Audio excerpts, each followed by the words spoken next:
Hello friends, we today discuss about pharmacodynamics, means action, dose and the action of drug, या कह सकते हैं dose और effect के बीच में रिलेशनशिप को ही अपन फार्माकोनाइटिक स्टडी बोलते हैं। अब इसमें फार्माकोडायनेमिक जो स्टडी है उसमें आप क्या क्या इंक्लूड करते हैं, ड्रग का इफेक्ट क्या है, उसकी टॉक्सिसिटी कितनी है, उसका साइड इफेक्ट्स क्या है, ये सभी अपन फार्माकोडायनेमिक में इंक्लूड करते हैं।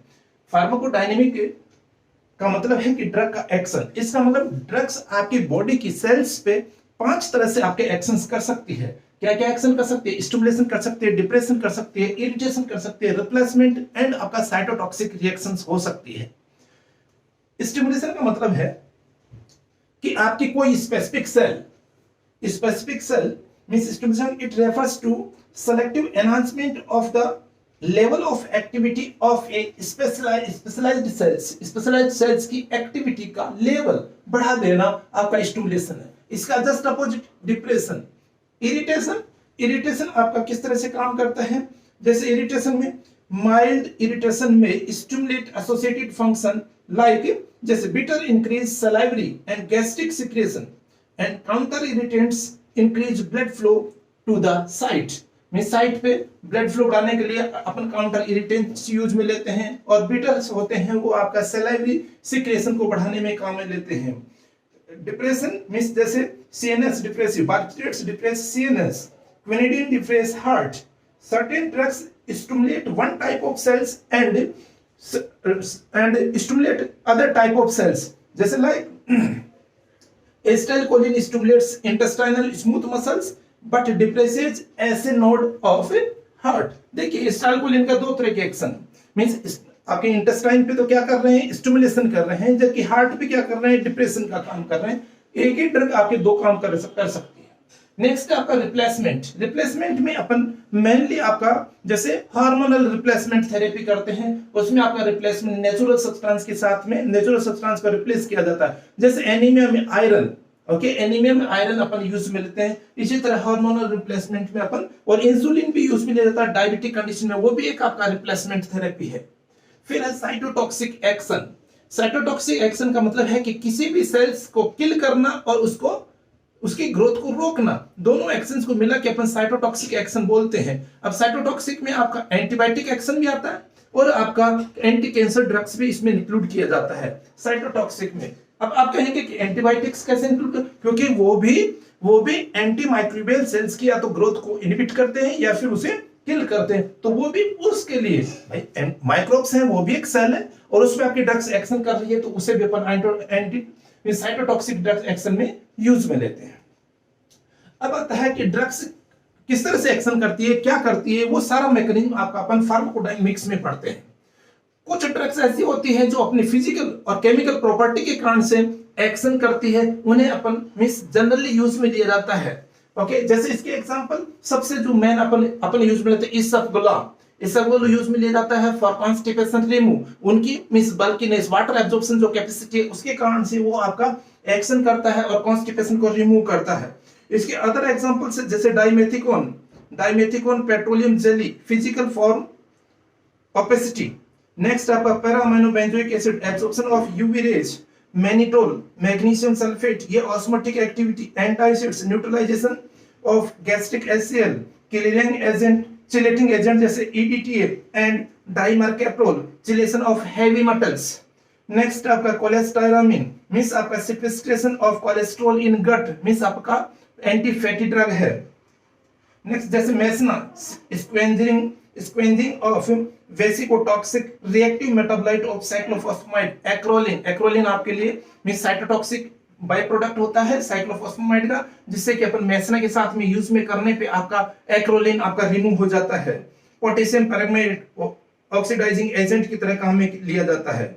अब है इसके अलावा मेजॉरिटी ऑफ ड्रग्स आपकी सेल के किसी भी ना किसी बायोमोलिक्यूल के साथ में रिएक्शन करके और फिर अपना एक्शन शो करती है।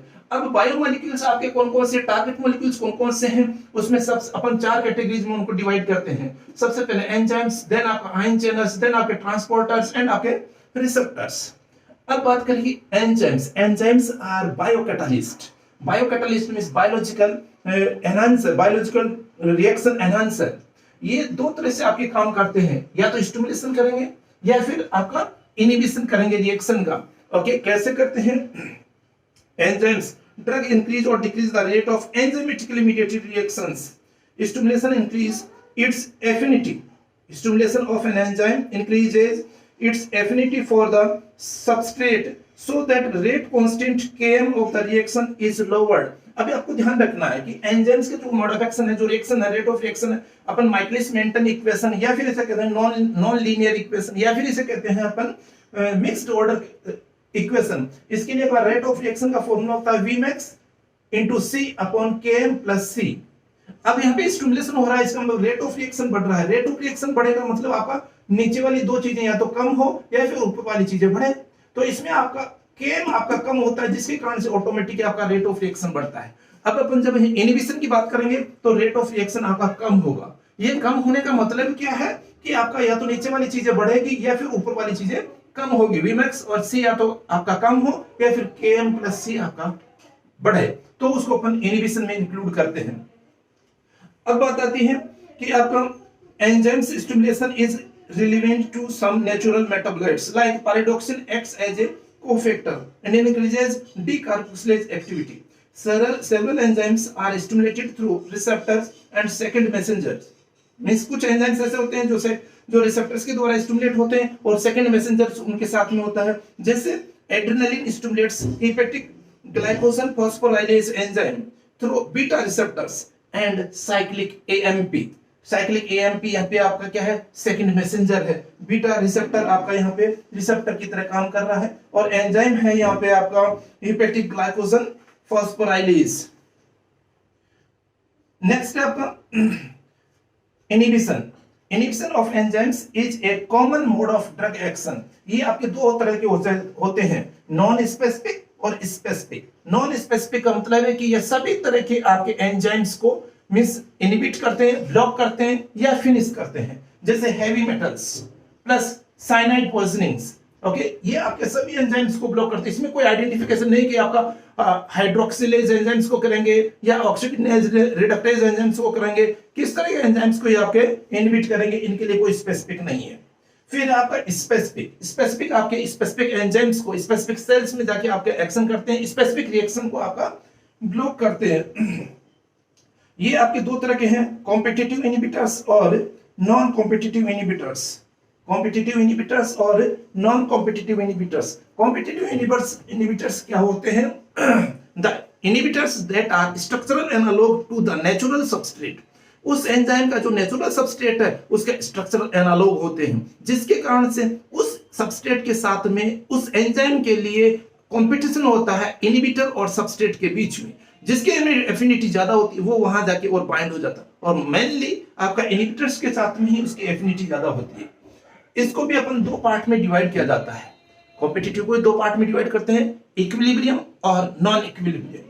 इक्विलिब्रियम का मतलब है कि आपका इसमें कौन सी चीज मींस आपका देखिए equilibrium, the drug being structurally similar competes with the normal substrate for the catalytic binding site of enzyme so that the product is not formed or non-functional product is formed and a new equilibrium is achieved in the presence of the drug.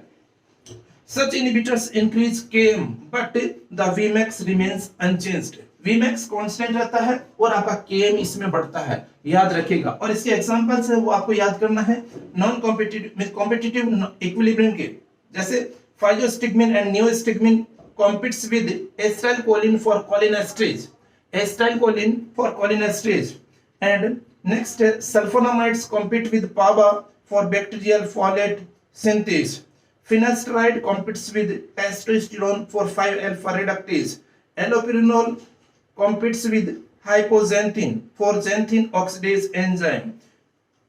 ये आपका examples हैं जो आपको याद करना है, किसके लिए? इक्विलिब्रियम के लिए। Non equilibrium means types of enzymes inhibit can also occur with drugs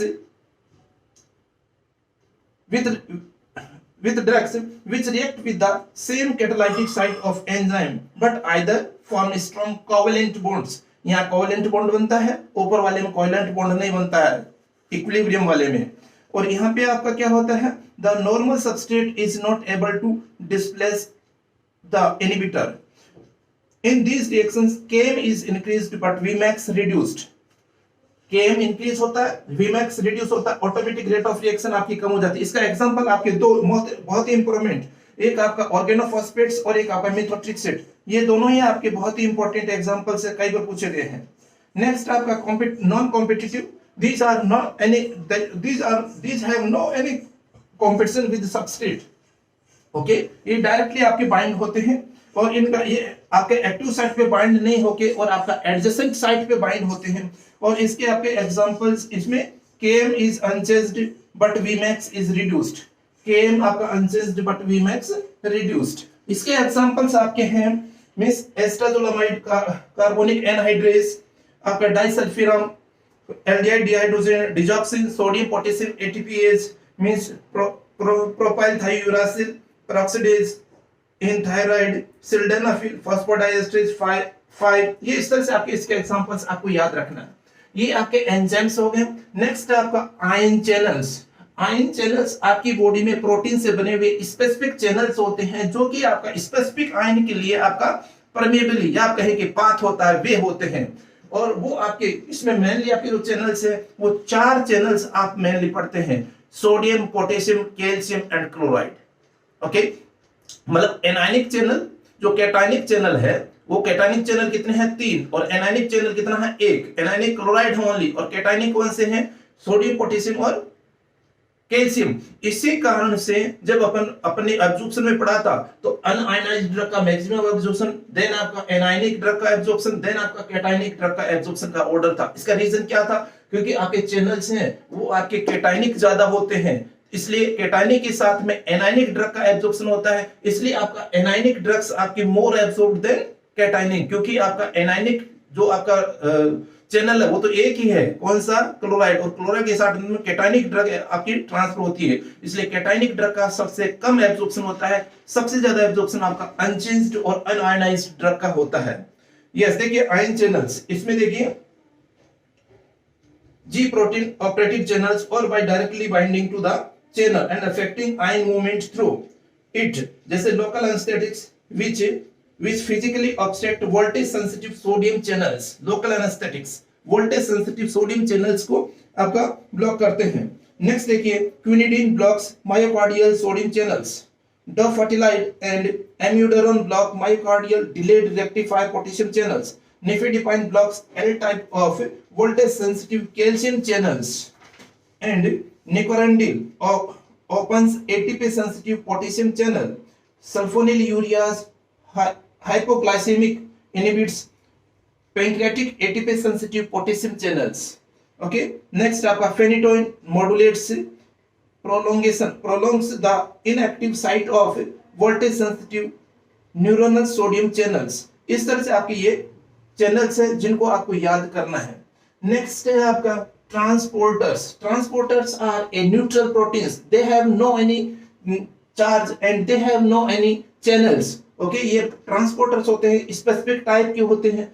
okay, transporters, many drugs produce their action by directly interacting with the solute carrier class of transporter proteins to inhibit the ongoing physiological transport of the metabolites or ions। आपके जो syllabus में जितने भी transporters हैं उनको मैं यहाँ पे आपको याद करवा रहा हूँ, आप याद करिए। पहला है desipramine and cocaine block neuronal reuptake of noradrenaline by interacting with non epinephrine transporter NET, norepinephrine transporter. एक ट्रांसपोर्टर हो गया नॉरएपिनेफ्रिन ट्रांसपोर्टर। नेक्स्ट है fluoxetine and other selective serotonin reuptake inhibitors inhibit neuronal reuptake of 5-HT by interacting with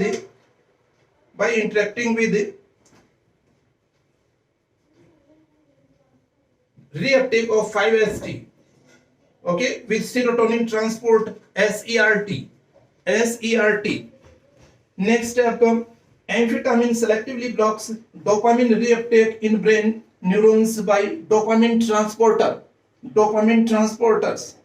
next आपका है reserpine blocks the granular reuptake of noradrenaline at 5-HT by the vesicular amine transporter.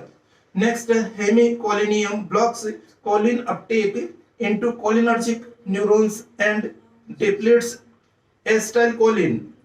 The anticonvulsant tagabin acts by inhibiting reuptake of GABA into brain neurons by GABA, जिसे बोलते हैं GABA transporter gate 1.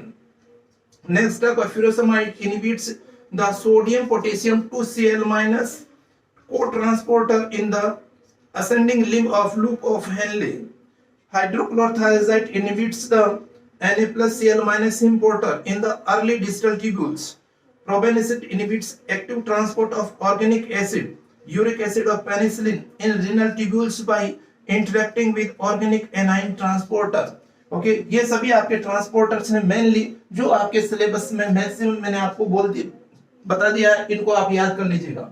And next आपका site of action आपका receptors. Receptors आपके एक ऐसे place होता है, largest number of drugs do not bind directly to the effector but act through specific regulatory macromolecules called receptors. Receptors are defined as macromolecules or binding site located on the surface or inside the effector cell that serves to recognize the signal, molecule or drug and initiate the response to it, but itself has no other functions. Okay, means खुद आपका कोई function show नहीं करके direct receptor पे bind होके और action show करते हैं। इस पे बाइंड होने वाली जो ड्रग्स होती है उन्हें अपन 4 कैटेगरीज में डिवाइड करते हैं। इन 4 कैटेगरीज को समझने से पहले आपको 2 टर्म पढ़ने हैं। एक होता है एफिनिटी, दूसरा होता है एफिकेसी या इंट्रिंसिक एक्टिविटी। ओके, 2 टर्म आपको याद रखना। एफिनिटी का मतलब है binding capacity of the drug to the target. Target पे बाइंड होने की जो कैपेसिटी है उसे बोलते हैं एफिनिटी।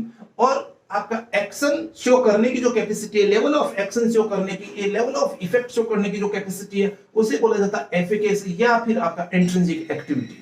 ओके, दोनों बात ध्यान रखिएगा। जैसे अपन एगोनिस्ट की बात करें, एगोनिस्ट में एफिनिटी और एफिकेसी दोनों होते हैं।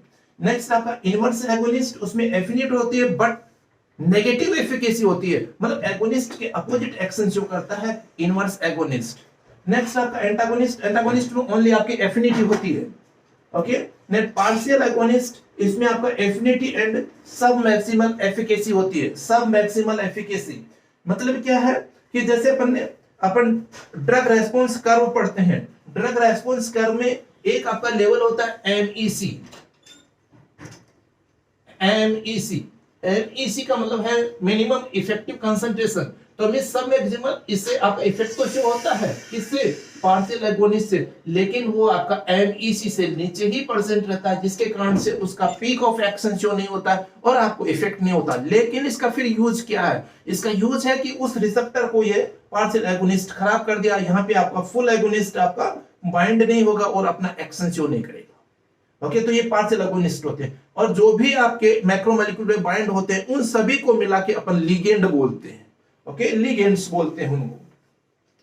तो ये आपका, अब देखिए आपकी जो कैटेगरीज है, जो आपके रिसेप्टर्स की कैटेगरीज है, उसको अपन 4 ग्रुप में डिवाइड करते हैं। सबसे पहले है G protein coupled receptors. G protein coupled receptor, G means आपका जीटीपी एक्टिवेटेड प्रोटीन्स से ऑपरेटेड आपके रिसेप्टर्स हैं। इन्हें अपन 3 कैटेगरीज में डिवाइड करते हैं। पहला है एडिनाइलिन साइक्लेज या सीएमपी पाथवे वाले। फिर दूसरी कैटेगरी है फॉस्फोलाइपेज सी या IP3DHG एक्टिवेटेड। एंड थर्ड है आपका चैनल रेगुलेशन। चैनल मींस इसमें आपका कैल्शियम और पोटेशियम चैनल्स होते हैं, उनके रेगुलेशन मींस ओपन और क्लोज के हिसाब से अपन इसमें डिवाइड करते हैं। तो एडिनाइलिन साइक्लेज, इसमें आपका मेनली एड्रेनर्जिक बीटा रिसेप्टर्स आते हैं स्टिमुलेशन में, और इनहिबिशन में आपका मींस एड्रेनर्जिक अल्फा रिसेप्टर्स आते हैं। फिर IP3DHG में अल्फा रिसेप्टर्स आते हैं, हिस्टामिन रिसेप्टर्स आते हैं। यस, नेक्स्ट है आपका receptors with intrinsic ion channel. Intrinsic ion channel, इसमें आपका means nicotinic cholinergic receptors, GABA A receptor, NMDA receptor and 5-HT3 receptors आते हैं। नेक्स्ट आपके एंजाइम लिंक्ड रिसेप्टर्स, इसको 2 कैटेगरीज में डिवाइड करते हैं। हैव इंट्रिंसिक एंजाइमेटिक एक्टिविटी और lack intrinsic enzymatic activity. Enzymatic activity वाला जो आपका मींस रिसेप्टर है वो इंसुलिन वाला है, और लैक इंट्रिंसिक एक्टिविटी वाले रिसेप्टर है वो आपको साइटोकिन्स, ग्रोथ हार्मोन और आपका इंटरफेरोन्स आता है, जिसमें आप जैक स्टेट एंजाइम्स पढ़ते हैं, जैक स्टेट पढ़ते हैं, इंटरफेरोन्स के साथ में पढ़ते हैं। फिर receptors regulating gene expression, means आपका रिसेप्टर्स आपके जैसे ड्रग आके रिसेप्टर पे बाइंड होती है, अंदर आपका मैसेज, सेकेंडरी मैसेज आता है, वो आपका डीएनए में चेंज करता है, डीएनए से नया जीन बनता है, वो जीन आपका प्रोटीन सिंथेसिस करता है, फिर वो आपका एक्शन शो करता है। तो इस तरह का आपका काम कौन करता है? इन्हें पर ट्रांसक्रिप्शन फैक्टर्स जनरेट होता है। सभी स्टेरॉयडल हार्मोन्स रिसेप्टर इसी तरह के हैं, और आपका थायरोक्सिन हार्मोन्स रिसेप्टर ऐसा है, और विटामिन डी एंड ए वाले रिसेप्टर्स भी आपके इस तरह से हैं। तो ये सभी आपके रिसेप्टर्स के बारे में हो गया है, इनको आप पढ़िए, याद करिए, जो भी आपको प्रॉब्लम हो वो आप कमेंट्स बॉक्स में लिखिए, और आप इसका देखिए, मींस आप याद करिए जितना हो सके। ये आपके रिसेप्टर्स हैं, फार्माकोडायनेमिक्स हैं। आप इस वीडियो को देखिए, अच्छे से समझिए, और इसको ज्यादा से ज्यादा सब्सक्राइब, लाइक और शेयर करिए अपने स्टूडेंट्स, अपने दोस्तों को, जिससे कि उनका सबको आपको मींस पढ़ाई का और अच्छे नॉलेज का आपको बेनिफिट मिल सके। ओके।